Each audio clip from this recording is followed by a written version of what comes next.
What's up, everyone? It's NFL Week 12, and this is Tournament Tactics, where we take a look at the NFL Week 12 main slate on DraftKings and Fanduel. With me to break it down, the GOAT community over here. We've got Bobby Millions, a.k.a. BobbyWow. Wow. They really gave you a lot of space.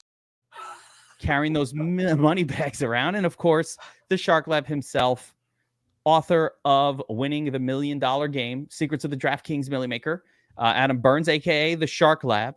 And guys, we've got another one. You know, this has been a wild week. Thanksgiving. I hope everybody had a great Thanksgiving.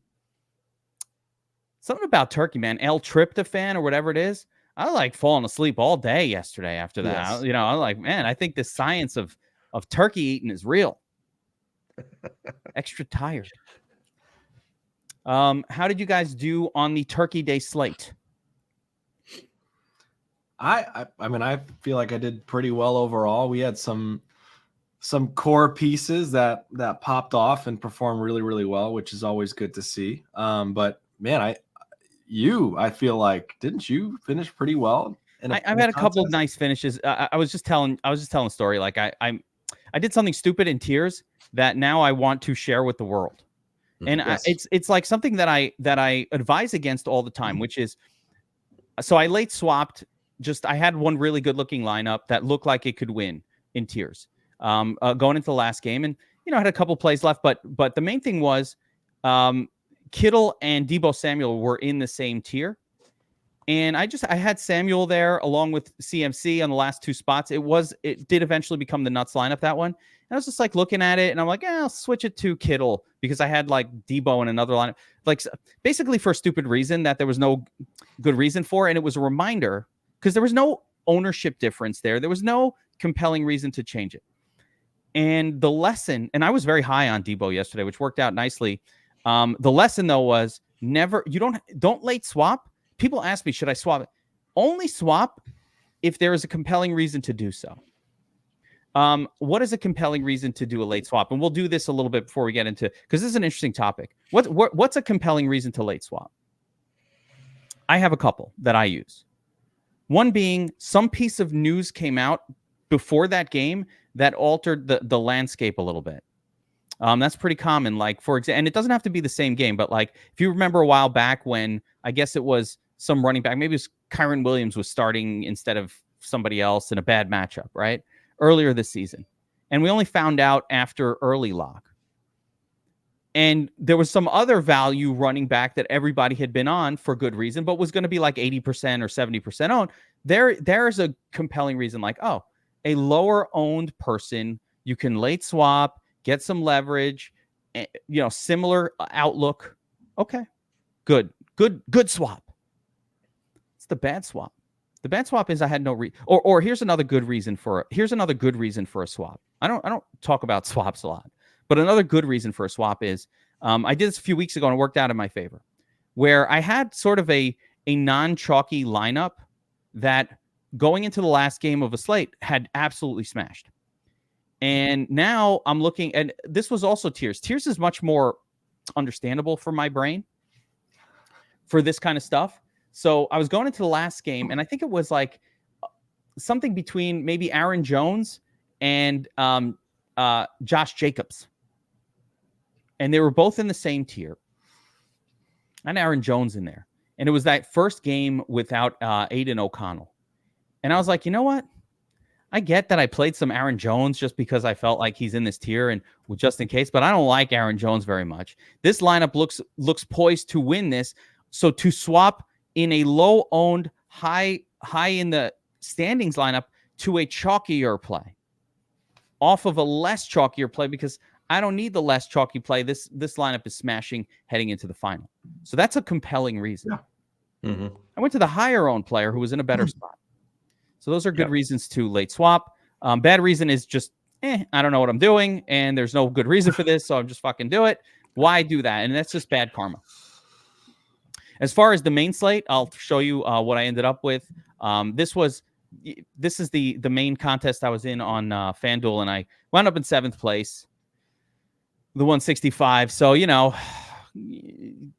inches away from a takedown, which was nice. This was the FanDuel 3-game slate, and that lineup featured the uniqueness of that lineup. And something I talked about was like you got to get a little weird in these, where I did Dak with Pollard in that particular lineup, and that worked out. And Debo was in there, and like so that was a pretty good lineup overall. The defense was the Packers, which worked out nicely, and so that was just a nice little lineup out of 150. But this is also a reminder, even with this high finish, guys. And I was just talking about this in my Discord channel that I barely squeaked out a profit on that slate. You need first place or second or third. Like you got to be in the top 5 to have any kind of a win, or else it's just squeaking away, getting your money back. And that is what you should expect whenever you're mass multi-entering. We talk about tournament takedowns on this show, but it's important to manage expectations for people who watch this and to understand if you mass enter these big tournaments, you're going to lose money 90 to 95% of the time. Like there's no getting around it. I don't care what your name is. If you're the best DFS player in the world, it doesn't matter. You're going to lose money most of the time in these tournaments, but when you win one, it makes up for some losing. Am I right, BobbyWow? Like the millions. There you go. You could lose in tournaments for the next 10 years straight every time, and you'll still be massively ahead. He hates it. He feels so like uncomfortable when I talk about those wins. It's true. It's true. So uncomfortable. But hey, that's a good lesson, though. That's a lesson that I think every one of us needs to hear over and over and over again about the tinkering and the swapping. Couldn't talk about that enough. Yeah, it's just it's not something we talk about a lot, and not a lot of people really just get into that topic. There are different late swapping, and it's not something. I'm not a big late swapper. I don't like to be paying attention to that. I just don't like to be paying attention to it. I want to watch the game, or like NBA, for example. It's very like you got to be on it all night long. So I'm much more inclined to just kind of play turbos, or where you don't have to do those as much of the late swapping if you're going to mass enter. But with NFL, it really does. You should not do it unless there's a compelling reason. And again, the two compelling reasons are the other way. And I don't really do these because, if you're really wanting to maximize the return on your investment, when your chalky lineups do bad in the early slate, you should be swapping to less chalky players. But that's not because you're going to win the tournament, but rather to try to get some of those lineups into the money. So it depends on what type of contest you're in. If I'm in a smaller high dollar contest and your early slate went really poorly, but you're maybe on some chalk, you want to get off the chalk in the afternoon. I don't care how great, like get off Christian McCaffrey and throw in, Saquon Barkley. I mean, what are you, nuts? I'm not doing that. That sounds like the next tool, Geek, that you need to work. Should I swap? I wish that could be turned into swap or not. Yeah, I wish we could there it is. Create a tool for that. You just got to use your brain. It's called this. Like you got to just know and use your mind and think about it. Not a lot of people know how to use their brains anymore, but a lot of DFS people do, though. I love the DFS community. This is a community of people who know how to use their brain. If you look out on the Twitter sphere, if you ever go into the gutter that is social media, you do learn that there's a lot of morons out there. Like a lot of them, like most of them, most of people, most of humans. They can't even think enough to put 2 and 2 together and figure out it equals 4. But not the people watching this. You guys are different. You have to be different to be even watching this kind of shit, because this is a brain game. DFS is a brain game. So these are smarter individuals who are watching this show. So I love that, and we appreciate everybody out there. And okay, so I talked for 9 minutes, and now let's break down the NFL Week 12 main slate. This is not how you're supposed to do video. All right, so let's start with a look at these games here, guys. And this is the Domination Station game tiles, and you could see a very clear delineation on the screen, if you're watching, between the goods and the bads here, guys. And it is as clearly delineated as you're ever going to see. So let's start with the bads. Just here we got Steelers at Bengals, 35.5 point total. I don't know that there's anything you could pull from a 35.5 point total game that's might be useful. Maybe a one-off here or there, but it is not where you want to, get your hands dirty this week. Worse, the Browns at the Broncos. What a stinker. 35-pointer. But wait, there's more.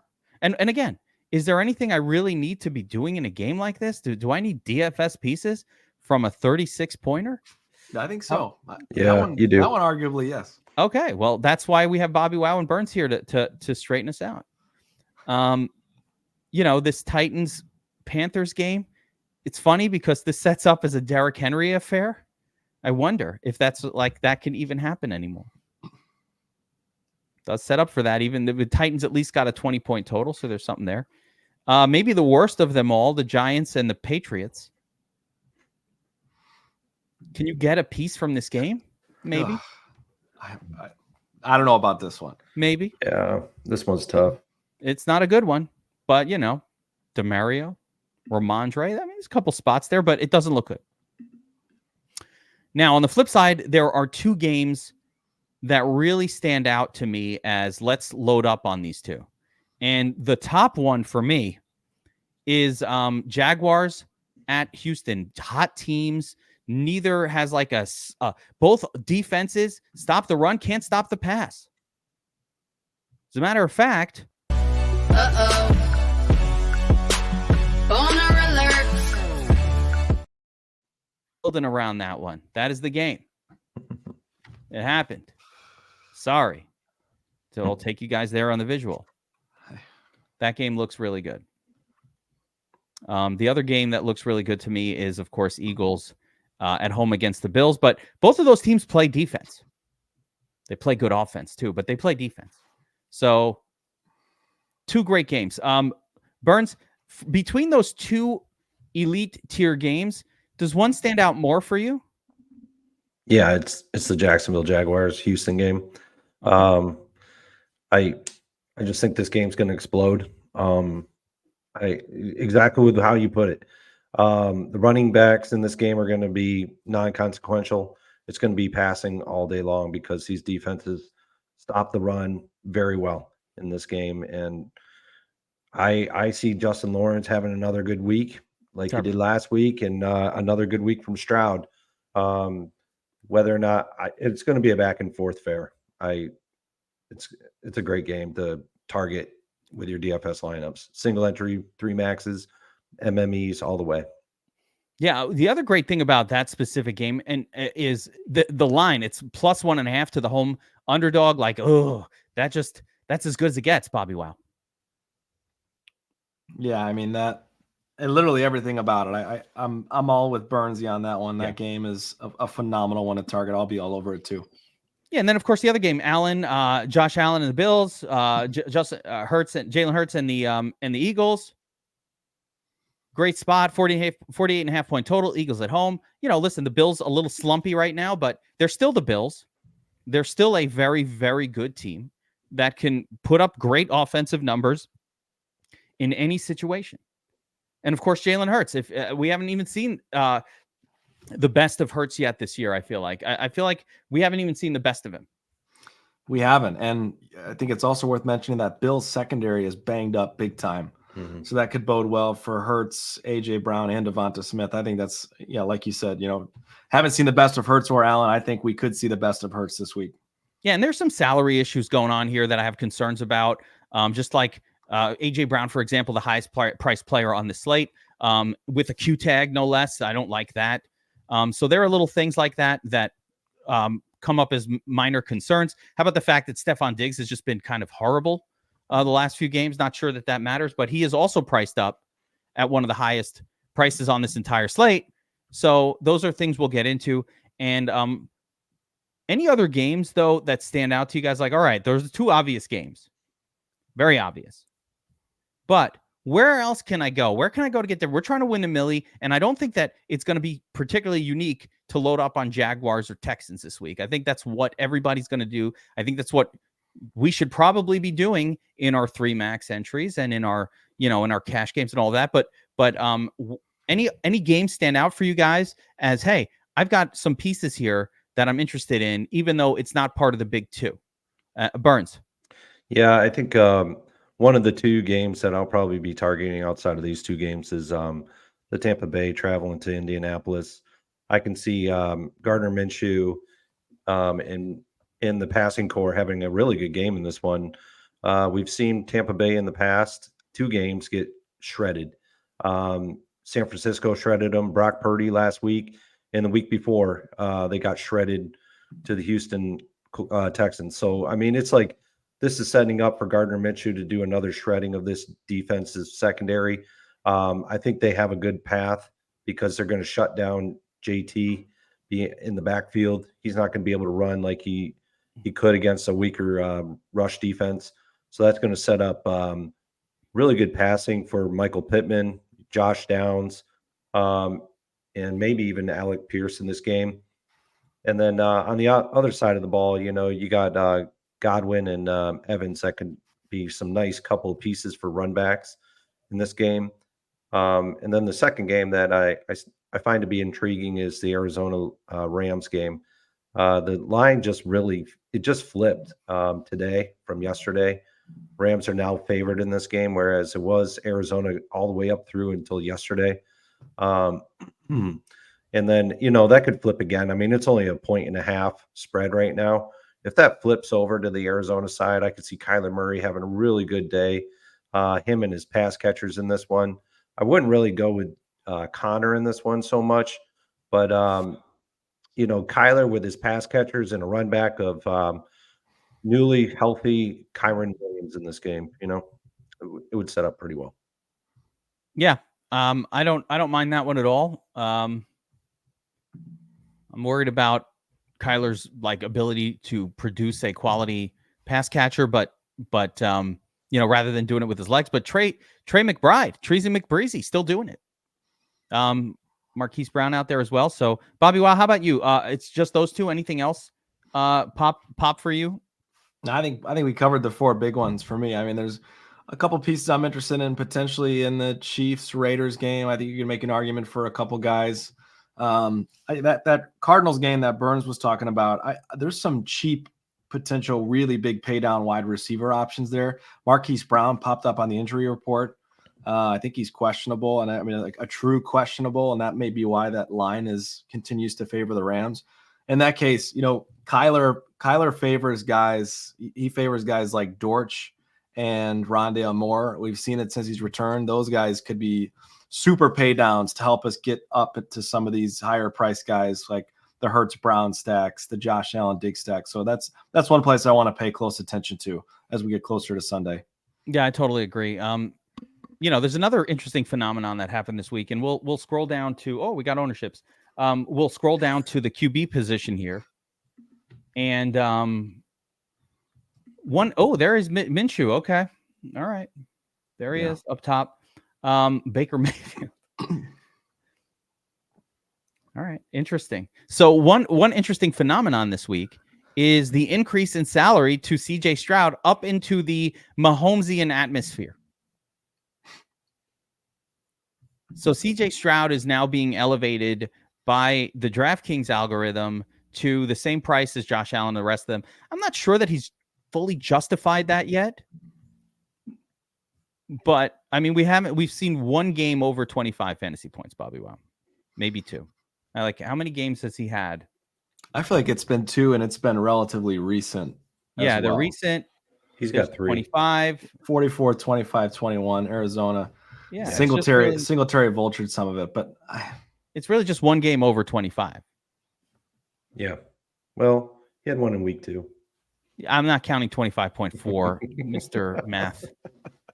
We round down here on the 25 is 25, Geek. Come on now. All right, sorry. He's had one game over 26 fantasy points and 225. My point is this. Of course, he's a rookie and he's coming on, so it doesn't matter that much. But, 8K is I hit 25 every week, and sometimes I'm going to get you 35. Like 25, 30% of the time, I'm going to get you 35, right? Yeah. These quarterbacks are priced generally somewhere around 3x average scores. That's what you look for. And 8, 16, 24. So he's a little bit above that. He's above that. I think that's a good call out. I think on the flip side, this is a great matchup for him. Yes. And where we've seen some of that dip in points is because Devin Singletary has vultured some of those goal line carries. It's going to be tougher for Devin Singletary to find the end zone in a game like this. So to me, Stroud has access to potentially more touchdowns. I'm really interested. I love that with the price going up, the ownership comes down. That's one of the key things I look for. So totally right about the point call out, but could be in a good spot on Sunday. And again, look what it does to his early week and projected ownership. It shot it down significantly, down to 5%. So he's not even in the top group of owned QBs, which again, interesting for me. It's still Friday though, and so these numbers can most definitely change as the week rolls on. Baker Mayfield's a weird one. I mean, I guess at 5,500, it makes sense. Yeah. I mean, the problem is it's a relatively limited selection this week. And that's really, at the end of the day, it's somewhat spread out, right? That's only 6% ownership. We're not like looking at like a 15% number for Baker. I mean, that's 6%. So understandable. Yeah, I think this is not a week to spread it out like this at all. So I'm just going to, I don't know if this, these numbers will come true. But I don't know. I don't think this is, my initial take is not that I want to like get exposure to every crappy QB this week. Agreed. I don't think that's how I want to do it. Yeah, it's like you guys are on board with that. I don't really want to do that. I think I'm going to be focused on the good quarterbacks in good spots. Yeah. And then I'll allow for one turd situation. Sure. Like Exactly. a Minshew. Like Minshew, like a DTR. Yeah, one of those. But I don't want to focus in on that. And I actually have some upper echelon QBs that I want to fade. So let's just get into this QB position, and we'll kind of do it how we normally do, where we'll talk about the different pricing levels, the zones. And so starting up top here, Burns, take me through your strategy for the elite tier of QBs. And I'll kind of go all the way down. We'll just talk about these top four. I don't know that there's a ton of differentiation, but the top four elite tier QBs, you got Stroud, Josh Allen, Mahomes, and Hurts. Any of these stand out more? Any of these fadeable for you, Burns? Yeah, the guy that right off the bat that's fadeable for me, and I don't fade him very often, is Josh Allen. Wow. Yeah, Whew. I don't fade him very often. Unexpected. But he is going on the road. He's not favored in this game. They're going to shut down. They're going to shut down pieces of the Buffalo offense in this game. I could see Dalton Kincaid having a decent game, but they'll target to shut down the run because they're the number one defense against the run. That's a given. So now they're only facing the Buffalo Bills pass catchers, and Diggs has been not Diggs lately. So we're down to like a couple of pieces here, but I could see Diggs having a good game. Josh Allen could have a good game in this one, but is he going to have the game that we need for him to meet like tournament winning value, 5x his salary to get us to that 250 threshold on DraftKings to win us a million maker? Another guy that's in that same realm that is very difficult for him to pay off his salary this week, going up against a really good pass defense, better than most people actually would think of, is Mahomes on the road too. So, Las Vegas, they're very good against the run or against the pass. They're not very good against the run though. Pacheco could actually have a decent game in this one. That's kind of how I'm playing this. I'm playing more skinny stacks in this one. Pacheco with potentially Kelsey, or I go Pacheco with the defense. More skinny stacks than I am going with Kelsey with Mahomes. It's just too expensive. But yeah, I think what you just said there is if I needed to have a reason to fade Mahomes, I don't know about like Raiders defense being that reasoning. I would much more on board with just, it's really hard to stack Mahomes. Like he's just so expensive, and the wide receivers don't really work. And the tight end, who's the guy you want, is such an expensive combination that unless Kelsey's going off for 35, you're not winning the tournament. Like it's fine if you're playing like a cash lineup, just want a high score, but it's not a gonna win you the milli maker this week level unless you're getting a 36 out of Kelsey. That's really the thing. Yeah, and each one of these three is going to cost you with their WR1 or Kelsey 16 to 17,000. I did find one guy that I think works in the Mahomes stacks the best. BobbyWow, though. You know who it is, so I'm not even going to say it. If you had to pick a guy to stack with Mahomes this week, where are you going with it, BobbyWow? Let's see if you thought this one through enough. I don't know, man. You're not going to say Justin Watson, are you? Yes. Okay. That's correct.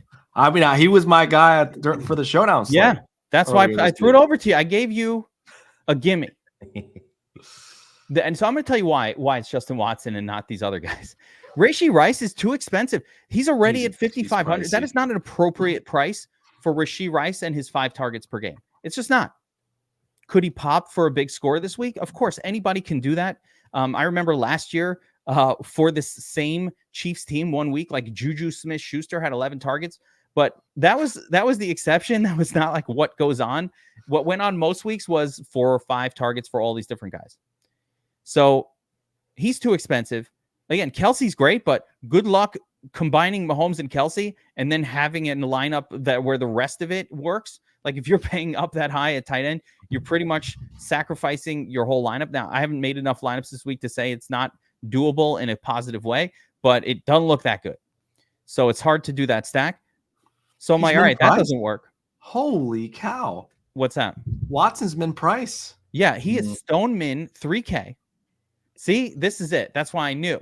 Woof. I knew. I was like, that's going to be the BobbyWow guy. You just hadn't noticed he was stone min.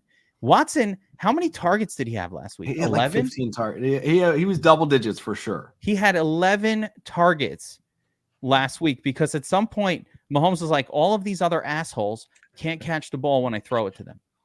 I mean, and he couldn't either. That's the problem. Yeah, he's not Watson, we had a DFS Army member that was, would have taken the million down if Watson pulls that last ball in at the end, that Hail Mary, that it was in his hands. Oh, yes. I love it though. Yeah. Min price, man, that's a good call out. And it only works because Mahomes is so expensive that you have to find like a 3K guy. And now the combination, instead of being 16K and requiring, him and Kelsey together is 16K, and you got to multiply 16 by 4.5, 16, 32, 40, 48, 65, 64, 70, 72. How many? You need like 72 points out of the combo. That's what I'm saying. You need just to maintain, which is doable. Like, again, you need like a 33, 34 from Kelsey. You need like a 33, 34 from Mahomes. And then you're on pace for 200. So think about how difficult the 250 pace is. You need 36s out of both guys or a 40 out of Mahomes. It's doable. It's within the realm, but it's not really highly likely, especially in a game like this where I think Chiefs defensively will completely dominate the Raiders. Yeah. Even on the road. So Justin Watson. So we went off on a long tangent just there, BobbyWow. So your fades would be who in the upper echelon? You know what? To me, you could make the case to go 50% Jalen Hurts and 50% Josh Allen and just call it a day. The whole slate. I like Josh Allen a lot here. Josh Allen, we've seen him priced as the highest QB on these types of slates before. I think Jalen Hurts is number one. No question about it. Hurts to me has the easiest path to the high score. Josh Allen looked good last week. He started to look more like Josh Allen against the Jets as well. A Jets defense who have been really stout against the pass. And he did it without the help of Diggs. So to me, if Diggs starts to get involved, this could be one of those vintage Josh Allen weeks where he puts up 4 touchdowns through the air, ends up running one into the end zone at really low ownership. 5% on Allen. We're seeing that ownership move to Hurts, move to Mahomes, move to Trevor Lawrence, understandably so. This is a really intriguing week for Josh Allen. So he's the one guy that we haven't talked about much that I'm I'm all over this week. I love it. I love the Josh Allen. I'm playing Josh Allen too, Burns. As well. Like I'm not on this fade because Josh Allen gets there really quickly, and I like situations where teams are going up against a good run defense. I just, there is a scenario where just Josh Allen looks like shit. Like we've seen him not look good this year.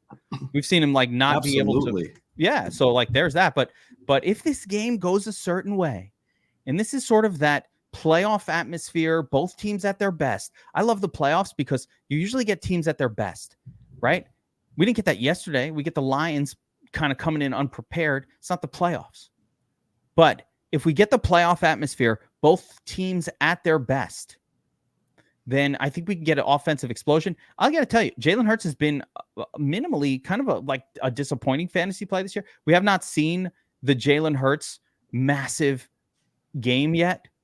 Could happen here, but both teams would probably need to oblige for that to be happening. So, I like it. I like both sides of it. I think from this group, Mahomes for me is the least interesting guy, but because of the difficulty of the stack.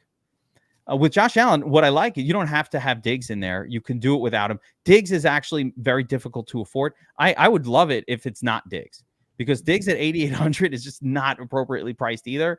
He is at a ridiculous level, which means that I am okay with either single stacking Josh Allen or just alternating it with Kincaid and K-Shack. Love the K-Shack.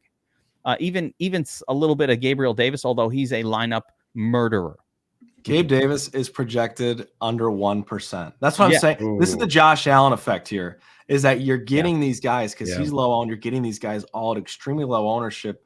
It doesn't take much to get leverage here. And we don't get to say that about Josh Allen and the Bills very often. Yeah, 100%. And Davis, by the way, you want to lock him into only Josh Allen. That is not a guy you want outside of a Josh Allen lineup. Well, I mean, we just literally got ownership percentages, so things change, with ownership percentages. Seeing that, right? It's changing your mind. But the problem is now that we're talking up Josh Allen, more people are going to ownership. Yeah, it's going to be affected. I'm told that ownership gets affected. I don't care. I don't care if ownership. I love it. I don't know if I buy that anyway. All right. So, and of course, so we've now kind of said it, even though the boner alert is this Jacksonville Houston game. Let's, Allen and Hurts are facing off, and we finally get them on a main slate.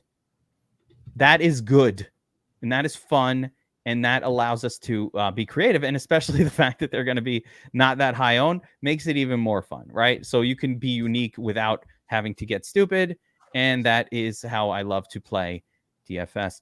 All right, so let's go to level 2. We didn't talk too much about Stroud, but I think for me, Stroud is a stack with 2 type of quarterback. I think Allen and Hurts can be stacked with 1. So I'm fine with Hurts with just 1. Tush push all day. Josh Allen running him in. Only need 1 guy with him. Don't mind 2. The stack sim boost of the domination station will do really well with these type of quarterbacks where some will be double stacked, some will be single. Stroud for me is a double stack guy, and he's probably more of a game stack situation where I'm really looking. I don't need a bring back from Hurts Allen because all the bring back pieces are really expensive. I'm not against it. I'm just not forcing it. I think with Stroud, you do want the bring backs. You want to build around that game.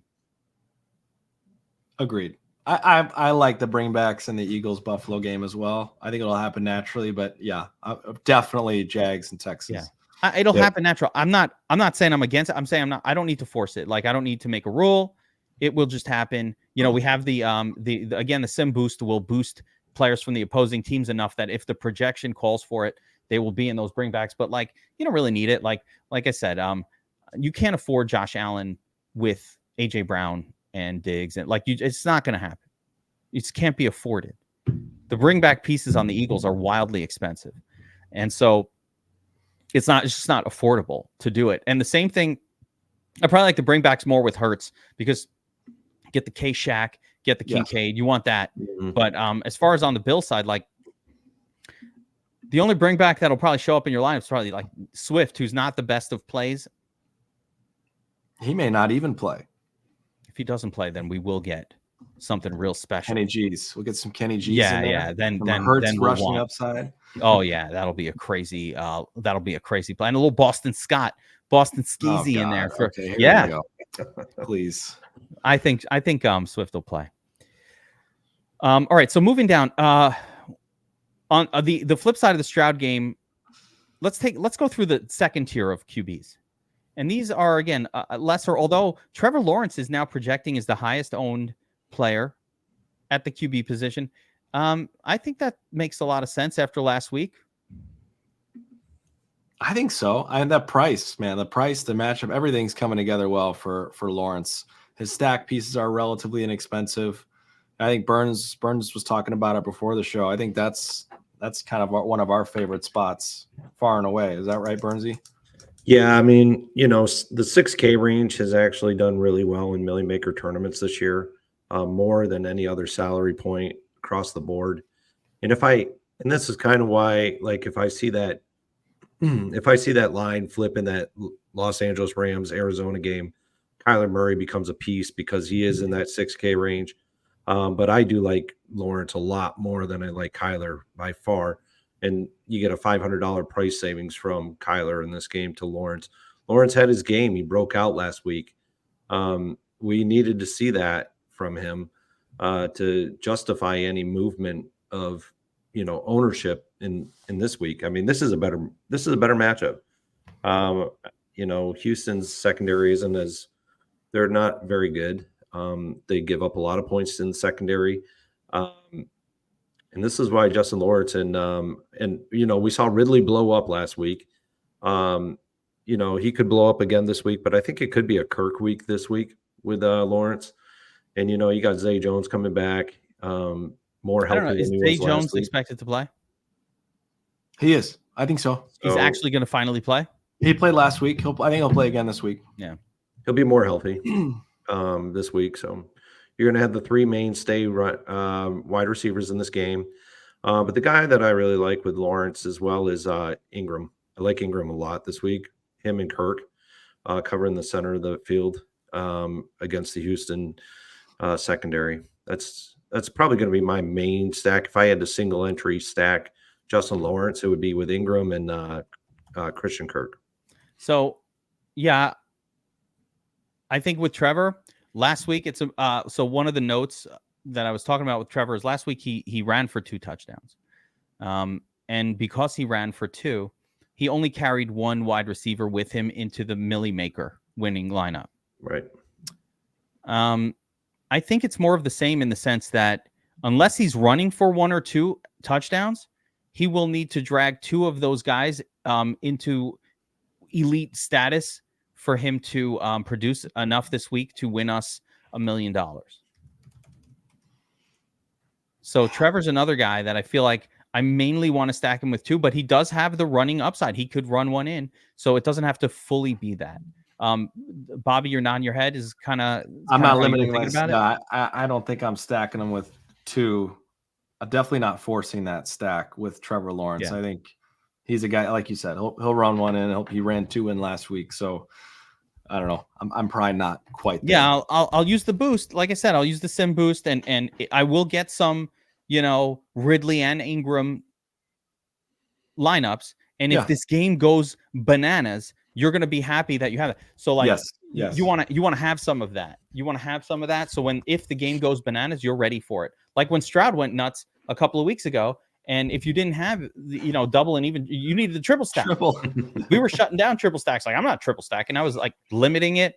And of course, people who use the domination station actually won with those triple stacks that week. So that was available to us as well. And I think that's in play here.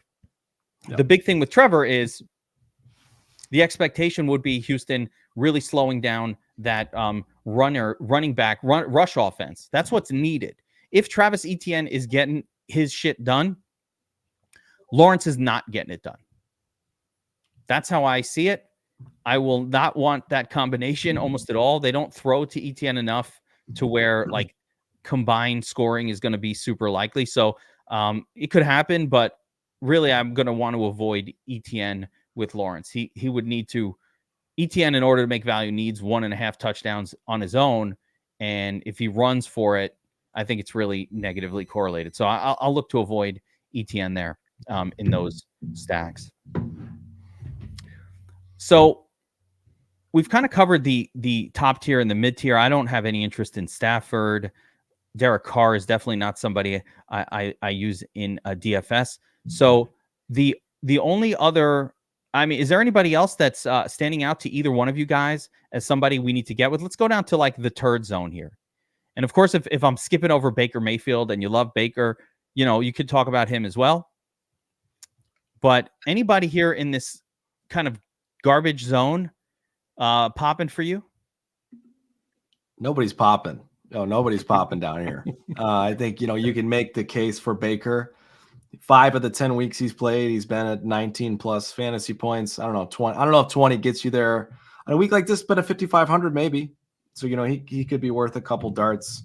We talked about Minshew. He's probably the best paid on option. He's a guy that'll run the football a little bit. The matchup is good. The Buccaneers have been really bad against the pass this season. So he's got some weapons that could get him there. Otherwise, it's slim pickings down here. Nobody popping. Those are probably the two guys I'm looking at if I'm trying to pay down. Yeah, Gardner Minshew popping for some ownership, that's for sure. I guess people want to pay down. I'm not seeing as much of that need, but yeah, I think Minshew makes sense. Burns, same mindset as anybody else. A little Tommy DeVito. You looking at me? You think I'm funny? Tommy DeVito probably had the game of his life last week. I just don't see it again. Yeah, it's not going to happen 2 times in one season for DeVito. It's Gardner down here. I guess you can make. I'm not saying this is a good play, so don't call me out on it. But I could see people making a case for, potentially Mac Jones because it is the Giants secondary and they're freaking atrocious. But other than that, I don't even know who you would pair with Mac Jones. Maybe Demario Douglas. Yeah, Demario Douglas. But will it be Mac? That's the other question. Yeah, are we going to see some Bailey Zappi? Right. So it's not a good play by any stretch. If it's confirmed that Mac Jones is the quarterback, maybe one lineup you could put in, but I wouldn't do. So if Zappi is the QB Burns, are you also interested at a steep discount down to 4,400 for Bailey? Oh yeah, I didn't know his salary. So yeah, we haven't seen him much this year at all. It's the Giants. They're terrible. I mean, this is the only reason why I'm saying this. And this is not a good play. So take it with what it is, Run. Yeah, it's okay to have shit stacks like in your Millie Maker run. That's totally fine. I mean, the New England Patriots are favored. So, but the Giants are just really bad. And anybody that's facing the Giants, I mean, look what Dak did with a huge spread. I mean, he put up in 3 quarters, he put up 41 DraftKings points. I mean, they're just not a good defense. So it's worth maybe one lineup if you want to get weird with it. So other than that, I would get away from it.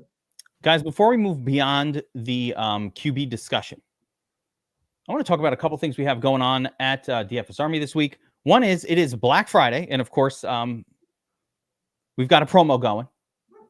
So through Cyber Monday, we've got the half off VIP promo going. BF 2023 is the promo code. So you could get DFS Army VIP, which normally is $79.99 a month, and it covers the domination station, the optimizer, the projections, the Discord chat, all of our tools that we talk about, including the pick'em game tools like our sleeper tool, our prize picks tool, all of the stuff that we have going on. Of course, if you play those games, we're dropping tickets in the Discord with Will Lynn and Sniper all day. Guys are already making money on Sleeper as well, by the way. I'll talk about that in a second. But it's a good chance to try out DFS Army for a month at half price. So that takes it down to like $35 for a month. You know what $35 gets you? A cup of coffee at Starbucks. That's it. This is worth a shot. So for anybody who plays DFS seriously, it covers all sports and everything that we do. If you've been watching our shows and like, hey, it'd be cool to kind of check that out. This is a good chance to do that on Black Friday. Promo code BF 2023. You do not need to wait online at the Walmart. There are no fights. There's no brawls on the way in to get that going. So BF 2023. And of course, the other thing we have is for DFS Army current subscribers. And if you're not as well, we're giving out DFS Army t-shirt swag, to celebrate the launch of our Sleeper pick'em tool. So if you're on Sleeper, but you haven't kind of played the pick'em game or made a deposit there yet, if you're a DFS Army current subscriber, you just sign up, make a deposit there. Use code DFS Army. That'll get you a deposit match up to $100. So you get $200 in your Sleeper account, and let us know. Send us the screenshot at support at DFS Army, and we will send you a DFS Army swag t-shirt. I should be wearing the t-shirt to talk about it, but you guys see me wearing the DFS Army swag every time. It's awesome. Super, super soft. Love the tee, but also rep the brand. And then if you're not subscribed to DFS Army and you want to check us out, we will give you a free month of DFS Army VIP when you sign up for Sleeper using promo code DFS Army. Again, the paid account, that's the pick'em game. You got to send us a screenshot of that sign up with code DFS Army in it, and we will send you, if you're not currently subscribed to DFS Army, if you're not a current sub, we'll get you a free month of DFS Army VIP. That's $79.99 value. And of course, we are giving those tickets out in the chat. One of the cool things about Sleeper is they do these promo props every single day. It is constant. And what I'm telling people is only do those. Take the freebies. They give you a freebie every single day on that site. And you can just get one and then use the Proptimizer tool for Sleeper that we have on DFS Army, and of course on Sharp App. If you're there, you could use that on Sharp App as well, but use that to find the pairs, or just listen to Will Lynn or Sniper in the DFS Army Discord. They are dropping tickets all day on those games. So two great things for Cyber Friday or Black Friday. That's beautiful. Cyber Friday. That needs to be a thing. That's what it is for me. There's no such thing as Black Friday. It's Cyber Friday and Cyber Monday. The only people leaving the house are people who don't have internet. And you don't want to be out amongst the no internet people at the shopping place. Like, if there is a group of people that you don't want to mix with, it's we don't even have the knowledge enough to know that Amazon sells all the shit for the same price without waiting online. Like, if you're that person, go to Walmart, do it today, get the shopping done. I'm going to be at home. I don't want to ever be out around the no interwebs community. No one I want to have any sort of association with. If you're watching this right now and you're part of that, you are part of the problem. Luckily, you're not watching this because you don't even know how to find a YouTube show. So you don't know. That's right. I'm talking about our audience. I hold them at a higher standard than people who are out at Walmart right now, physically assaulting one another for that $50 off TV. What are you saving? What are you saving on the television? $50? It's a fucking RCA TV. It's not that good. You didn't save anything. You bought it from a shitty store, a shitty brand. Get yourself a Fire TV. Amazon Fire TV, right? Shit's gonna be broken. RCA? I don't want that. TCA, RCA. If TCL. The brand TCL is not that bad. If the brand of the TV is called what's that shit? Roku, it's probably not that good. All right. I'm just keeping it real, guys. I'm keeping it real on Tournament Tactics. We don't fuck around here. You get the real. Your bullshit, go somewhere else. All right, let's talk running backs for NFL. I'm looking sideways because the way my camera is, I am looking directly at you guys. You should know that. It just looks like I'm looking sideways. We've got a smaller slate. I don't know how we've taken this long to go through the QB position. I know it's wild, but we're going to power through. I have 2 tangents already in this breakdown. And it's funny because I wasn't planning on doing any tangents. I wanted to just hammer this out. Never planned. No, unplanned. All right, so let's talk running back. Let's talk running backs for the slate. First, we'll do a little sort by projected ownership. Just see what. Really? Okay. Yeah. All right. So just to see what's going on. That's some weird stuff right there. I mean, yes, there are some unusual things happening here at the top. So maybe not. Maybe this is what it's going to be. We haven't gone through it. But yeah, Jonathan Taylor, 6,900, tough matchup, but he's Jonathan Taylor getting all the touches. I don't hate it that much. 25% owned is a lot. Javonte Williams against, a pretty good Browns defense. That Not one sure makes about no that one. sense. A I don't really get good that one. Browns defense. Yeah, I don't understand that one whatsoever. Again, he's getting work, but like he's not getting all the work, and that is a weird one. Rashad White, yes, I expected him. I actually thought Rashad would be the chalkiest. Me too. You guys too, right? Yeah. Yeah, I thought he'd be the highest owned, so a little surprised there. I'm not seeing ownership on Kyron Williams yet. There. Oh, okay, he's pretty low down there. That's a little interesting. Jimmy Connor, whatever. Saquon Barkley. So Barkley coming off the big game last week. I don't mind that one. Derrick Henry getting the supreme matchup, the best matchup, but he's Derrick Henry, 2023 vintage, not the same guy that we're used to, but can probably get it done. The Dre, that's fine. Bijan Robinson in a better matchup than people might first initially suspect. Bijan, I love Bijan. He might be my favorite running back.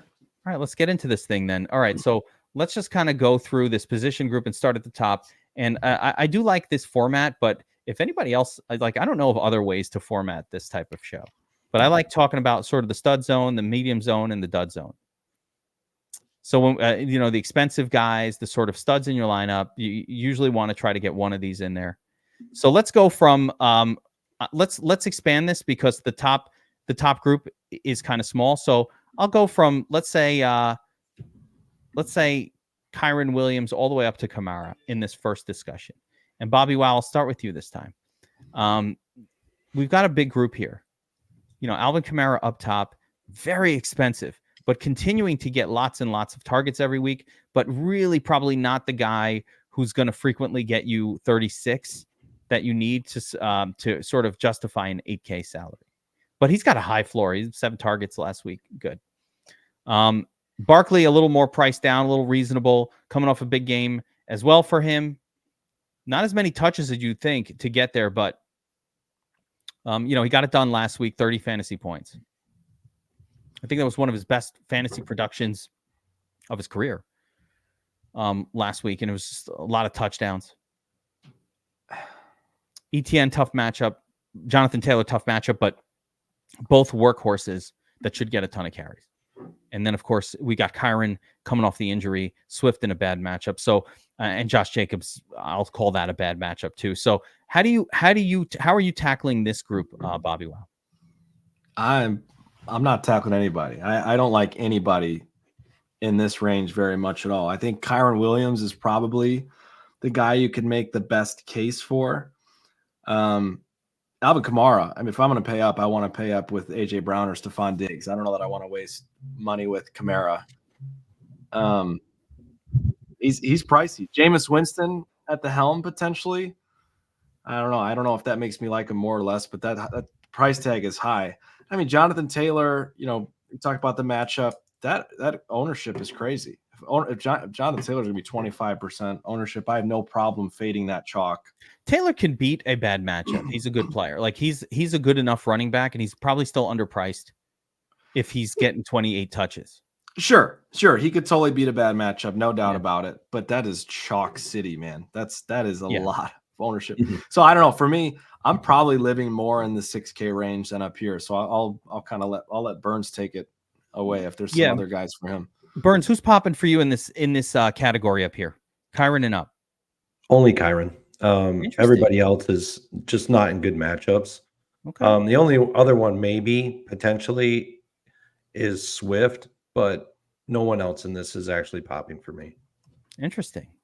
Wow. That was really strong takes, guys, and I love a strong take. So that's awesome. I think all of these guys are kind of like I'm less strong about this take. These guys are all kind of playable, but again, Kamara, he's probably not going to win you a tournament at that price. He's just a little too expensive relative to what he normally can do, and he's not getting 100% of the touches. His main thing that he's got going on is pass catching right now, and it's not a good matchup against the Falcons either. So there are other running backs on that team that are getting too many touches right now for Kamara to really get you that 40-pointer. Saquon Barkley, I think that the Patriots will be aware that Barkley is the most dangerous weapon on the Giants and will probably plan for that. I don't like the Giants offense in this game at all. It's low total, so it's not a spot where I want to go. A couple of shares just for shits and gigs, but not anything more than that. That is not where you want to focus your energy. Travis Etienne in a bad matchup, but in a great role on a team in a great spot. So I don't mind that. I think you want to ignore, like, DVP is not that important when it comes to NFL football. You see stuff happen all the time. We saw yesterday with the Lions, just, kind of getting their defense was shit. A team comes in, they're just not right. So I don't want to full fade these kind of situations, but it's definitely a matchup that sets up better for Jaguars passing offense. Yeah. But agreed. that doesn't mean ETN can't have a good game. Like, if he's going to be low owned, I'll have him in my mix, just because, like, sometimes you got to ignore the matchup. But yeah, I agree. My biggest concern with Kyren Williams here is just normally this would be my guy, and I would have like an 85%. Like, this would be go crazy on it situation. But Kyren coming off the Q tag, we don't know for sure that he will get 75 to 80% of the touches. We don't know it. I think he should get a lot of them. But when a player's coming off an injury, we just don't know. So that's the main issue I have with Kyren. But man, that ownership is looking juicy. Only 8%. I just don't know, though. So let's go down to this next zone, and I think this is where we're gonna kind of get in bed and hang out. This next zone from 6,500 on DraftKings down to let's call it 5K, like the rest of them. There aren't too many super cheap ones, running backs this week, that you have to even pay attention to. So let's talk through this zone, guys. And I'll just kind of like some of the ones I like. Bobby, Wow, you mentioned Bijan before. Derrick Henry's in as good of a spot as he ever is going to be in for the rest of his career. This is it. This is as good as it gets. This is a career best situation for Derrick Henry. And by that, I mean, he's favored, which is going to be super rare with any Titans game. And Derrick Henry always needs to be favored in order to kind of do much. He needs to be favored. He's favored. He's at home, and he's facing a team that doesn't stop the run at all. You want to run against the Panthers. They're 31st. They're allowing second most fantasy points per game to opposing running backs. All of that. But he is old. So there's that. Bijan last week, massive volume. It's almost like Arthur Smith was listening to people when they were criticizing him. I don't know that that's true. It is noteworthy that Algier still got 9 carries, still got a target. That's right. I fucking memorized it. I memorized it, Bobby Wow. I don't have to look it up. I fucking know the numbers. He still got 9. So he still got it. But Bijan got 22 carries, 2 targets. Memorize that too. And so, he effectively doubled the usage. Like he's now maybe the guy. And I like that. And another interesting note with Bijan is, as much as you're seeing the scary little red 5 here next to the Saints, and as much as it's even scarier on DraftKings, where you see Bijan and there's a 2 there, right? Oh, second. No one will click this. It's scary to click it. So we have one more measure that we use here at DFS Army to discover if a defense is good versus a position. And that is the power ranking sheet available on Sharp App. Technically, it's a Sharp App tool. But if you look up New Orleans, you will see that they are actually allowing 12 rushing yards per game above mean expectation to opposing running backs. What does it all mean? What it means is that they aren't allowing a lot of touchdowns to running backs, which is just sort of a noisy statistic that's not as important as they are allowing plenty of yardage to opposing running backs. So there's that. So yeah, I like the Bijan situation, Bobby Wow. Mixon for me is a no. Actually, you know what? Mixon. He's in play. I do think he's in play here. 6,300, not breaking the bank. He's got Jake Browning under center. I think Mixon's a candidate for dump offs. And when Mixon is scoring it well enough to be in fantasy lineups, it's because he's involved in the passing game. I think this is his chance to be involved in the passing game. So he's in play. New dynamic at the quarterback position probably helps Mixon because it couldn't hurt. Yep. Right? I mean, it can't be worse. You know what the difference is? I'll make a football argument about it. When you have a really good quarterback like Joe Burrow, he can throw for a touchdown. And the team is afraid for him to throw for a touchdown. Yes. And I mean, they will throw 3 times at the goal line. I've seen the Bengals do it time and time again with Joe Burrow. They will throw the football first and goal on the 1. They'll throw 3 times. It's crazy. It's like they hate Mixon. You know what they don't do when a shitty backup quarterback is at the helm? They don't throw. They don't try to throw for touchdowns. They try to run for touchdowns. Yes. So yeah, actually, I spoke too soon with Mixon. Mixon, I think, is actually playable. James Cook, probably, not a guy I'm excited about. Isaiah Pacheco, Burns, take me through. Isaiah Pacheco convinced me on this because this dude, he's got a nice little floor to him, but can he get 26? Got to be off mute or plug in your remote. I don't know if we can get 26 out of him. I think 20 is doable, and we saw it last week with Brian Robinson. He got 20, and he was in the winning Million Maker lineup, and he was only $400 less than Pacheco here. The Raiders are actually pretty good against the pass. They're not a good defense against the run. This is where a ground and pound. This is a divisional matchup, ground and pound game where I could see, Pacheco having a fairly competent game here. Maybe he crosses the goal line when they get in the red zone. He gets a scoring touchdown, 70 yards, maybe crosses that 20-point threshold that we need him to on DraftKings. It's not as thin of a play as it looks on surface. It's actually fairly decent play at 6,200. But Rashad White just below him at 6,100 is probably a better play. But Pacheco could conceivably get 20 to 25 DraftKings points this week. Pacheco with one game this year. 1 week. Yeah, he's had one game where you're like, oh man, I wish I played Pacheco. Yeah. Just one. And it's the last 6 where he's been chalk. Failed chalk. A lot of chalk fails. If McKinnon is out, I am more interested in Pacheco. He's been limited with a groin injury.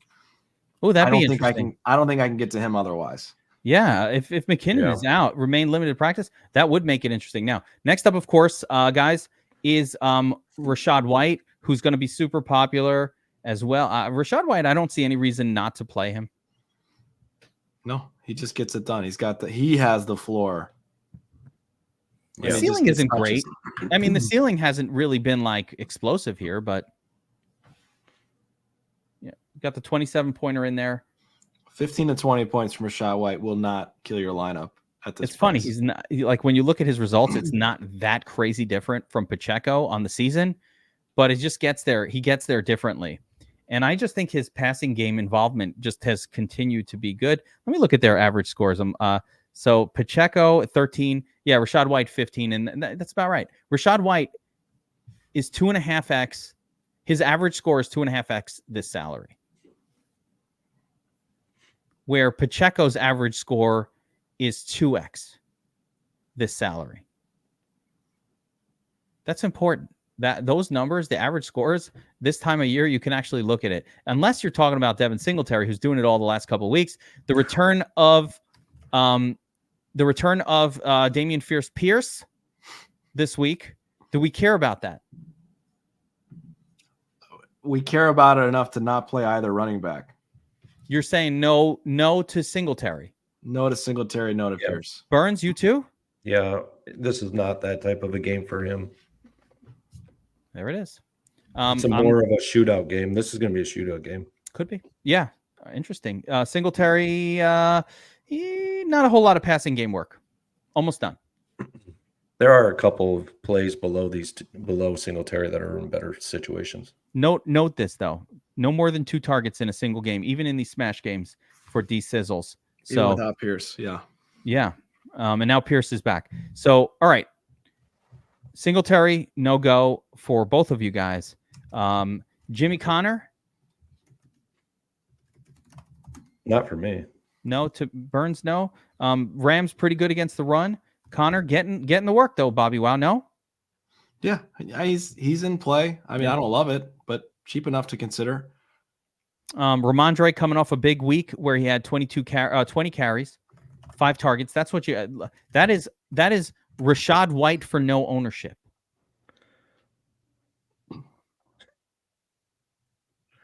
Thoughts on that one? Obviously the game total is horrific. And but the Giants can't stop shit. Yeah. So yeah, and he's been the guy. He's getting targets. Yeah, I don't hate it. I don't mind Ramondre. I don't get why Jamal Williams Javonte Williams is like that much better or different than Ramondre. Ramondre is a better play. 100%. Yeah, Javonte going up against the top defense, going to be the second highest owned as of right now. I love the volume, by the way. Javonte is on the way. Don't sleep on Javonte. He's on the way. There's nothing wrong with Javonte. It's the matchup. That's all. Yeah, but Cleveland, it's not that team that you really want to like use a lot of players against. It's Cleveland. Javonte's been on the way though. That feels like something someone who's very invested in him in Dynasty would say. I am invested in him in Dynasty significantly. Okay. Yeah. So, but he is on the way. Like Dynasty helps you guys. Dynasty helps. He's just been on the way since he came in the league, and he's been driving for a long time now. Yeah, he's on the way. So, after Javonte gets pretty thin for me, anybody else of interest for you guys here? In this down zone, Ford obviously a good matchup against Denver, kind of, but he's now pretty splitty with Hunt. So I'm not sure Hunt. where to go there. Yeah, he's kind of splitting pretty heavily. I think the one guy you can go to this week below Ford. Where's Ford? Yep. He's actually below Ford. He's gotten really good run the last couple of weeks, even though he's gotten yep, there you go. So he's been doing a lot with little. Like he had 9 rushing attempts against the Cleveland Browns. I mean, that is a very good rushing defense, and he put up 126 yards on the ground against them. He got a touchdown against them. He's actually gotten some work through the air as well. So yeah, I like him a lot this week too against a Bengals defense that they're nothing special. Yeah, Warren coming off the big game, but last week, but noteworthy that he did not increase his role. It's still 50-50. Najee got more touches, and that will probably continue. But yeah, I mean, if you're the Steelers and you're out here to try to beat the Bengals and their backup QB, you're probably just going to go crazy with the run heaviness. I don't mind it. I think that's like the kind of like afternoon only play that wins you an afternoon only like 3-game slate. And I'm fine with it. So yeah, I think Warren is fine. Even Najee Harris is probably an acceptable play on this one. All right, let's jump over to wide receiver. We've got our studs, we got our duds, we got everything in between. We talked a little bit about a lot of these guys, so let's power through it. Stud zone. First off, Jamar Chase, can we agree? Unplayable? Yeah. Unplayable. Devontae Adams, are we interested? No, I'm not. No. All right. Cup is too good. Cup is I'm not very interested in either. He might not even play. Yeah, that's another reason I'm not interested. Well, yeah, the Cup thing, Cup and Puka, I don't know how to deal with that right now. We don't know if Cup's playing. If Cup plays, it's worse for Puka. If Cup is out, I love Puka. So there's like a lot to undress here that I don't even need to talk too much about it, other than what I just said. If Cup plays, I'm interested. Like if he's healthy and he has a healthy game, sure, why not? I'm probably going to lean more towards Puka, even if Cup does play. And if Cup doesn't play, Puka becomes probably one of my favorite plays on this slate. So that's an important one, just to be aware of that scenario. Now, A.J. Brown and Stephon Diggs, very expensive. Brown got a Q tag. Terrible week last week. Are we worried about the Q? Are we worried about A.J. Brown at all? And how expensive he is at this point? Or who cares? He's been killing it, and it's a great matchup. I don't really know how to treat this one. I think Diggs is the better play either way. Interesting. I think Diggs has the higher floor, and I think Diggs has a very similar ceiling. So I don't know. We've seen Hurts kind of oscillate between Brown and Devonta Smith before. We saw last season he tended to gravitate more towards Smith. So far this season, it's been more A.J. Brown until last week. So I think we could see things swing back toward Devonta Smith a little bit. That's definitely not out of the question. Whereas Diggs is going to be the number one guy. He's been horrible the last couple weeks, but Diggs is going to be Diggs. He'll rebound, and he is the clear number one to me in Buffalo. So I prefer Stephon Diggs at this price between the two. Both are in play for me. And you could throw on the Eagles, so it's not like they've been shutting anybody down, any kind of wide receivers down. So okay, I like it. Diggs is very relatively expensive compared to his historical price point, but yeah, I like it. Not a lot to pay up for on the slate. What's that? Not a lot to pay up for on the slate. No, except for quarterbacks, which is why the approach of playing those stud quarterbacks makes a lot of sense. All of these guys are A.J. Brown for me is like a guy who I'm playing with Hurts, and Diggs is a guy that I'm playing with Josh Allen. I don't think I want them as one-offs. So I'm probably just because I'll have so much of those QBs. I need to contain the damage or in game stacks around that game. I don't really need to go there outside of those. So that's why 50-50 for me. I'm like 50% Hurts, 50% Josh Allen. So that's why I like those two guys a lot. I love it. Most of my lineups will be built around that game. I love it. I love to get the conviction play from BobbyWow. You don't see that on every Tournament Tactics. That's good stuff. By the way, if you enjoy this type of content, hit that subscribe button. You want to be subscribed to the DFS Army YouTube channel. We're approaching 20,000 subscribers, guys. We need your help to get there. It's 500 more. It's not that many. 6,000 of you will watch this. I only need 500 of you to hit subscribe, and we're going to hit the 20K. So let's get it going, guys. And we'll do a promo contest when we hit 20,000. I will do a special contest on DraftKings for the YouTube peoples. We'll do a promo of some sort. I just thought of it now. It's not formal. We'll come up with something. Some swag yeah, some swag or something like that. Yeah, we'll do a contest for swag. We'll put out some free to enter, and you'll win some swag. When we hit 20K, so we'll have a celebration. All right, so continuing down this list. So I do like this area of the wide receiver group a lot more than that super high end tier, and I think this is where we can get into bed, get nice, cozy, and get comfortable. So Mike Evans, yeah, does it every once in a while. Nothing not to like here. Adam Thielen in a great matchup. Adam Thielen could. What do you think about Thielen, BobbyWow? I can't do it. He's been too expensive the last several weeks. He hasn't paid off. I don't think. He certainly hasn't burned me. It's been bad matchups. He did last week? Another 11 targets. Expensive. I don't care. He's putting up 15, 8, 10, 15 points. That's 7,300. I can't do it. I'm sorry. He should be a 5K guy or lower. You don't get 5K guys getting 12 targets and 8 receptions. I get it, but the output doesn't justify the target share. You guys are like one mind today. It's crazy. Well, look at the output. I mean, the output is not good. Yeah. This is a better matchup. Let's see. He played Dallas last week. You weren't expecting much. The week the Chicago game. The Bears have been horrible against the Bears. It's been Indy's been horrible against these the other Bears. 3 teams. He should have had better scores. And of course, yes, ever since they jacked up his salary in the 7s, it's been a disaster for Thielen and using him. So I don't think you need to, but some 11 targets. He's still getting looks, and it's a good matchup.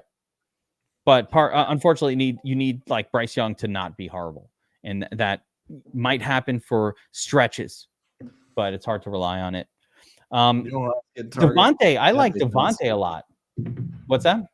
You like Devonta Smith? He's cheap. I think that the loss of Goddard is like that should help Devonta Smith the most. It's a big deal for him. Those targets got to go somewhere. So they're not throwing to the tight end. Love Devonta this week. Without Goddard, this is really good for Devonta. Everybody on board with Devontae Smith. I love it. Of course, we love that game anyway. But yes, Smith is kind of not priced to his output, but I don't care. This is an ignore the value and just play the guy who's in a good position to do well. I mean, this other game, I don't think I have to talk too much about Tank Dell and Nico Collins. They're also really good plays. There's no way to differentiate between these two that I can tell. Do you guys have any thoughts here? No, they're I'm really going good. lower ownership, so I'll probably have more Nico than Dell. 500 savings, similar ceilings. They're both great, but Just based on the ownership. I'll probably favor Nico based on ownership and price. Yeah, makes sense to me. Mikey Pitter, aka Michael Pittman, 6,800. I think that's a good wide receiver matchup. 12 targets last week. Yeah, 13 a couple weeks ago. This guy's getting peppered. Now, one caveat is that Josh Downs has been hurt the last couple weeks. He's got some sort of an ankle injury that he was dealing with for those 2 games, especially the spike game for Pittman. You know, Downs will be healthy this week, but I don't think that matters. I still think this is just a good matchup for wide receivers. Both Downs and Pittman are playable. They only throw to those 2 guys. Yep. So yeah, I think that's decent. So he'll be in the mix. Anybody else in the 6K range that like, are you guys on any of these other players? Cooper's a no for me. He's not in that range, but I don't really like DeAndre Hopkins a ton. Bobby, wow, you got us on Hopkins on the right week. Yeah, I think we've seen the last of him. That's for the most part. Okay. Yeah, shut that down. And then we get to, of course, in a Cooper scratch off the list. Myers is off the list for me. If I scratch somebody off a list and you guys haven't, you just tell me. I like Ridley and Kirk. We passed Ridley. Well, Ridley and Kirk were the 2. So I don't think we need to. We like Ridley and Kirk. Everybody likes Ridley and Kirk. We like Lawrence. We like Ridley. We like Kirk. One's better than the other. I don't fucking know who it is. Just play them all. Gabe Davis is intriguing. He's the next intriguing guy. I mean, we talked about Rashee Rice being too expensive. I fully agree. Gabe Davis at 0.5% ownership right now. That's crazy. Great matchup. The Eagles have struggled against wide receivers like Gabe. He's a big play guy. He got 0 targets last week, which is a big reason why he's 0.5% owned. But dealing with the sauce. The Jets have good cornerbacks on the outside. This guy scores 25 points like every 3 or 4 weeks. He's due. He's due for a 25-pointer. He wins you the tournament if he gets the 25-pointer. Absolutely. At 5,300, yes. The only strategy I'm going to say with Gabe Davis is there is no need to play him outside of a Josh Allen lineup. You might feel different. For me, or Hurts. I think. Yeah. Again, bring back game stack. Yes. Game stack. Outside of that game environment, I don't feel the need. Agreed. I'll agree with you on that. That's all. I don't feel the need. That's all. But in the game environment, hell yeah. And again, he's not a volume guy, but last week was a bad matchup for him, so he could bounce back from it. The Marquis de Brown. I mean, again, Sutton is a no. Rice too expensive. Myers no. Cooper no. Agreed. Marquis de Brown. Unfriend him. Q tag. Unfriending him. I'm unfriending him. But Burns, he projects well every week and then never does anything. Yeah, I know. He like shows up in 30% of my lineups, and then the 1 week like last week, where I'm like, I can't take it, Ridley, get out of my lineups. Yeah. And then of course, last week happened the Ridley thing. I think Marquise Brown will have a smash game with Kyler Murray this year. It could have come this week, but I don't know that it's happening when he's got a Q tag and he hasn't participated. He hasn't been practicing. Yeah, I don't like that. So, injury concerns are a big reason why I'd be a little hesitant. The return of Des Ridder probably does no favors for Drake London. It wasn't like he was having these great games with Des Ridder. I don't think that's a good thing. It's fine though. I think he's playable. Anybody down here? Deontay Johnson. I normally don't like. I'm not a big like that. I'm not a big fan of the quarterback in Pittsburgh. But Deontay could probably get there at 5K. He doesn't need to do much. If he's going to get 8 or 9 targets, I kind of think you could play him. Yeah, either guy could get there. I don't like it. It's ugly, but either one could. Deontay or Pickens. Anybody you do like here? I mean, Downs again. He's healthy now. I think I'm down with Downs. You guys like Demario Douglas a lot. I do like DeMario down there at 4,400. I don't care who the QB is. But I will say everybody else that you just skipped over, I don't like any of them. I'd say Downs is pretty, he had a pretty good rapport with Gardner Minshew. If Noah Brown's healthy, yes. I don't think he is. He hasn't practiced as of Thursday either. So again, we're talking on Friday and we haven't gotten injury reports yet. This is earlier than practice today. We're recording earlier than people are probably seeing this. Yeah. He did practice today? He had still not practicing. Yeah, so he's probably going to be out. Yeah. If you haven't practiced on Friday. Wasn't spotted at practice on Friday. You're not going to be in the game plan. He's not going to play.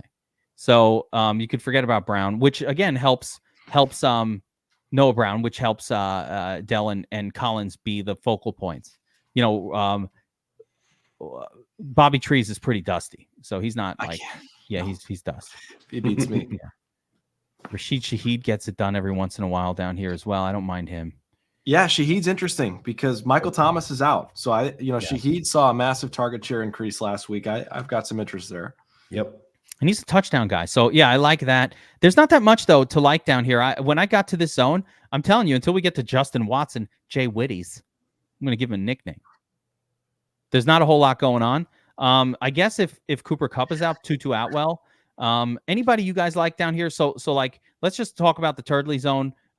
Inexpensive guys. We talked about Douglas already. Rashid Shaheed, K-Shack. K-Shack's in play. Somewhere. He's Love 30. K-Shack. Yeah, he's what, 3,400? Yeah, that's a great one. Rondale Moore. Rondale. Yeah, where's he priced? He's 36. 36. Yeah. Yep. Okay. So the cheap zone, K-Shack, Rondale Moore, Justin Watson. Mingo's a little interesting to me because D-Hop's washed. Mingo saw a good target share last week. He's 3,300 against the Titans. I'm looking at Mims. Wait, Mingo. Here we go. Yeah. 6 target, 1 reception. This guy needs to throw a ball where you can catch it. That's a problem. I think Dortch, we're just below him. Greg Dortch is more intriguing to me. Yeah. Dortch, if Brown is out, or if because Dortch had great games with him and Rondale. Yeah, they were good. Dortch could get it done. This is the 0.5% owned special, especially if Hollywood is out. Yes, please. I'll be playing him Hollywood in or out, but yeah, because Wilson's been ruled out already. Oh, okay. Oh, okay. Right, he's in the game. Okay. Yeah. Yep. All right. Greg Dortch. Wait, hold on. Sorry, Get guys. Dortch in there. He's Dortch. He's a. Whew. But notice, I'm just a little sneak peek of my sheet. I have not finished it yet. This is we're behind this week, but I'm adding Greg Dortch to the mix over there. I had Justin Watson and K-Shack. Rondale Moore though belongs there as well. So that's you see here. I don't have a lot of these cheap guys. Not yet. That was it. Well, I ran out of room, so I don't think I'll be able to. I can add a space if I need to. But all right, let's move on. Let's talk tight end real quick, and we'll just kind of run through it very quickly, and then get the Burns defense of the week, and we'll call it a day. Again, if you guys are enjoying this content, make sure you're subscribed, hit that notification bell, and for DFS Army subscribers, reminder that every Saturday afternoon around 1 p.m., that's the Players Club, where we sit down together, we bring it all together, all the research of the week, and we build lineups for single entry style 3 max games, and we sort of go over the approach to handcrafting lineups for these content. We talk big tournaments here on tournament tactics, and then when we're getting down to the nitty gritty, we keep it in the family, VIP only for subscribers, in the Players Club. So I mentioned it, BobbyWow, because I keep seeing people from in my channel and in the Discord who are like, "What's that?" And I'm like, "Wait, They're like, "How do you build for 3 max?" And I'm like, I don't know. I do a 2-hour live stream with the subscribers every single week, where we go over that. And if you're not watching that, how can I tell you? Damn it. All right. Sorry. I had to get that out. Players Club. We also drink Blue Moons. Very important part of it. So let's talk tight end. There's not that many tight ends I see as super viable. First, let's look at the ownerships and just see what we can figure out here. So sort by ownership: Treasy McBreezy, Dalton Kincaid, Evan Ingram, Kelsey, and Njoku in that order. Are you guys like? I think that's correct. That's solid right there. Those are the Njoku, 5. I'll be overweight on Njoku. I think, we saw last week DTR, these newer quarterbacks like to dump the ball off. How many targets did you say? 15 targets? He's 15 for Njoku last week. Unless I misread something. No, I think you're right. I loved him last week. I like him again this week. So I'll be overweight on him. But no, the group's totally right on. I'm full agreement. You know how I know Njoku did well last week? I get all these offers in my dynasty leagues for Njoku. I'm like, wait, what did he do last week that people got excited? He didn't even put up a good number, but yeah, there it is. So where were we? So yeah, I love it, BobbyWow. I like that you're recommending the over the field on him. It's great. 4,100. Hunter Henry. What's he doing here? Is that a Bailey Zappi young QB going to throw to the tight end situation? Why is Hunter Henry in the mix? Because they just don't have anything else other than him and DeMario, probably. Yeah. I mean, they got literally nobody else. He's not in my mix. I mean, Mike Gesicki, is he still play? Is he still on the field a little bit? He's on there. He's not doing a whole lot, but he's on the field. Yeah, until Mike Gesicki's gone, I don't know. Hunter Henry, I can't get on board with that. Yeah, chalkiness. Let me look at my sheet. I mean, Hunter Henry didn't make the sheet. I kept it pretty much those top guys. Away again, you're in the way, but I kept it those top guys on my sheet. I don't see any reason to go beyond these 6. Do you? Fully agree. I don't think I am. Burns, you're a tight end savant. I mean, the only other guy outside of these 6 that you have here that I would probably potentially add is Kyle Pitts. But he's got a tight end share with Jonnu Smith. Yeah. So, but that would be the only one. And with this group, I think you can hone it in a little bit in terms of like McBride being that I'll just play him in any lineup as well as Njoku. So those are my 2. Like I'll just throw him in any lineup, guys. Yeah. Then Evan Ingram is probably going to be built around that game stack for me more than not. It's a great matchup for Evan Ingram. Love it. I just generally love Dalton Kincaid every week, and I think Kincaid is you could just play him anywhere. He has become an integral part of that team. Yes. Schultz is probably somebody I'm marrying up with CJ Stroud. Corenthal James Stroud, as he is formerly known. Hey. Corenthal James. The only other 2 for me, if you're looking to get cute and pay down, which I do not recommend, would be Pat Freiermuth, new offensive coordinator in town. He's a guy that catch a touchdown pass at 2,900. And then Michael Mayer, finally getting the full run at tight end for the Raiders. He's a good pass catcher. He could see a couple increased reps if KC puts up a big score pretty quick, which I think they could.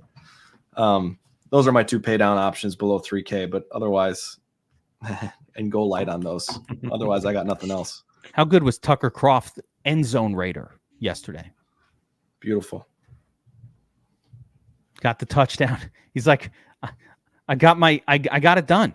That's it. He got the touchdown. Then he hung up the hat. He was like, cozy. I did what I came to do. Yeah. The touchdown raider. The end zone raider. Got a question. How much run did what the hell's his name? Tyler Hudson from Cincinnati get once Joe Burrow went out in that game last week? Tanner was doing a lot better with Burrow. Yes. Okay. Those guys run 4 freaking tight ends out there. It's yeah. I like Tanner Hudson. Don't get me wrong. With Burrow now, I don't know what to do, so I'm not going there. But yeah, he was looking great. I think Tanner Hudson, like long term, good player, probably going to be like a nice starting tight end in the NFL in a year from now. Like you'll be happy to have him, but no Joey Cool. Burns, there's a lot of defenses in play this week. A lot of potential, a lot of young neophyte quarterbacks, a lot of games with 35-point totals. There's too many. That's not a bad word. I know. I don't know why it gets me. I have no idea. Bad word. It's not what you think it means.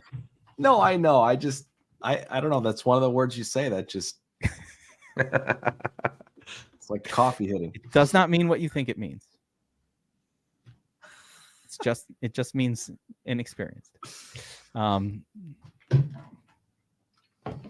There's no social justice connotation to that word. You don't have to worry about it. I know. All right. You don't want to be an ite of anything. If there's an ite at the end of a description of you, it's not good. Especially if it's preceded by a PH. Yeah. You don't want to fight. None of that. All right. So, yeah, you don't want to be a fight. You don't want to be any kind of fight. That's right. So anyway, let's get back to defenses, Burns. A lot of good spots. Cleveland, Steelers, Saints, all good. Giants, yeah, Bailey Zappi, whatever. Patriots. Love the Patriots. Well, how are we going this week on defense? Are we paying up? We paying down? Is there anybody cheap that I haven't thought of? Am I going back to the Colts again? Love going to the Colts. Yeah, I'm going to the Colts too. I like them a lot. I didn't like the Colts. I was saying for you. Oh, I don't even know why you're playing the Colts, but I'll have them. We always do. I'll have them. Trust me, they'll be in my player pool. They actually have a pretty decent matchup this week. Kansas City, they're going to be the highest owned defense on the slate. Let's see, Cleveland, very good matchup for Cleveland. Actually, on the other side of the ball, it's going to be lower owned is Denver. I could see Cleveland going up there to Mile High, and the atmosphere is higher. They play at a higher elevation. I could see the offense getting wore down pretty quickly. So that rookie QB, right? Yep. Oh, I love Broncos. I'm so glad you mentioned them. They're going to be. I don't think people are going to be on them. Tennessee, with the rookie quarterback situation, they're at home. They pair well with, like, if you want to do Derrick Henry. But Pittsburgh is the one that I'll put as the special defense this week with new quarterback at the helm. It's just not going to be the same type of Cincinnati offense that we're normally accustomed to. So they're definitely in play this week again, and they're always in play. They put up good DraftKings points every week. Yeah. They're just a solid defense every week, so got to have them in your player pool. You can even get crazy with the Bengals because of how bad Kenny Pickett is. No, if this game was actually, I don't know.